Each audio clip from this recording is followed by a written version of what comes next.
You may connect up to 6 compatible Bluetooth devices. The connecting procedure varies according to each cellular phone model. To check the compatibility of your device, please visit this website. To connect a phone to the Bluetooth system, the vehicle must be stationary. Touch this icon, touch Connections. Then from the Device menu, touch Add Device.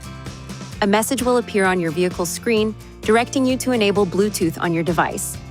Ensure that the code on your vehicle's screen matches the code displayed on your device. In your device's Bluetooth menu, ensure that notifications are enabled. You can also switch to other connected devices from the Device menu. If the software on your phone has been updated and you are experiencing difficulties using the Bluetooth system, it may help to delete and then reconnect the phone.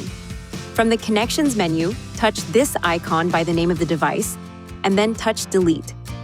Once your device is removed, repeat the connection procedure. Please see your Nissan Connect Owner's Manual for important safety information, system limitations, and additional operating and feature information.